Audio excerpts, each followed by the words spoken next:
ચોરીના બનાવો વધતા હવે સિક્યુરિટીની વાત આવે છે ત્યારે સિક્યુરિટીનું ટેન્ડર માત્ર 2 એજન્સીઓએ ભર્યું છે. યુનિવર્સિટીની અંદર કોઈ સિક્યુરિટીનું ટેન્ડર ભરવા તૈયાર નથી અથવા વ્યવસ્થા જાળવવા પણ તૈયાર નથી. આ એક સનાતન સત્ય છે. ખૂબ જ ઓછા સ્ટાફ સાથે અત્યારે સિક્યુરિટી તૈનાત છે.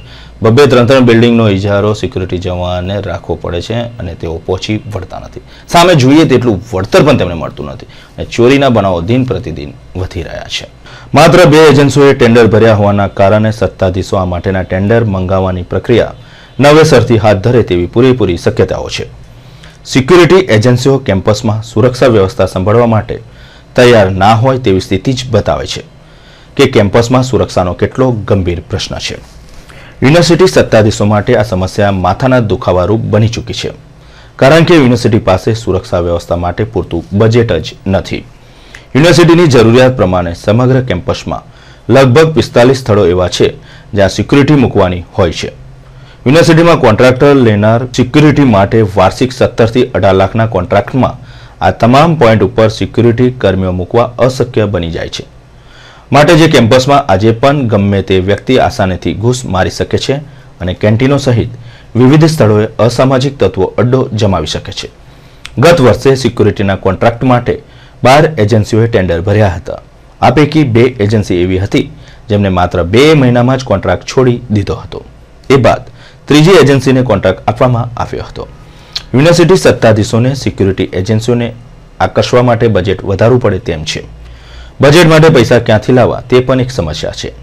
આ સંજોગોમાં વિદ્યાર્થીઓ પાસેથી ફી વધારાના ભાગરૂપે ટોટલ સર્વિસ ચાર્જ લેવાની વિચારણા થઈ રહી છે, જેમાં અડધો હિસ્સો સિક્યુરિટીના બજેટ માટે ફાળવવામાં આવશે. આમ સિક્યુરિટીનું બજેટ વધે તેવી સંભાવનાઓ રહેલી છે.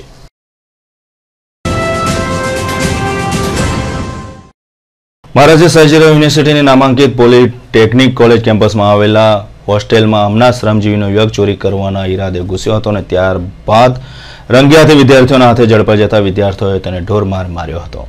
પોલીસે 2 આરોપીઓની તપાસ કરીને ધરપકડ કરી હતી.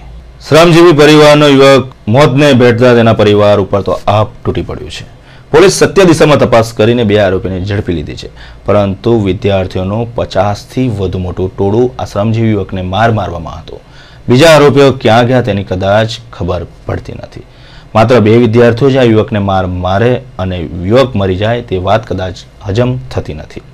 20 થી 25 વિદ્યાર્થીઓ ભેગા થઈને આ યુવકને મૂળ માર્યો હતો અને ત્યારબાદ આ યુવકને તેની માતા હોસ્પિટલ ખાતે લઈ ગઈ હતી અને પ્રાથમિક સારવાર બાદ આ યુવકનું મોત થવા પામ્યું હતું. પોલીસે ગુનો ચોક્કસપણે હત્યાનો નોંધ્યો હતો, પરંતુ આજ દિન સુધી માત્ર 2 વિદ્યાર્થી અગ્રણીની ધરપકડ કરવામાં આવી છે. બીજા વિદ્યાર્થી અગ્રણીઓ અને બીજા વિદ્યાર્થીઓ ક્યાં અદ્રશ્ય થઈ ગયા આ પણ એક તપાસનો વિષય છે. આગામી દિવસમાં પોલીસ કડક હાથે કાર્યવાહી કરે અને યોગ્ય દિશામાં જો તપાસ કરશે તો વધુ આરોપીઓના નામ ખુલે તેવા અંદાજ લાગી રહ્યા છે.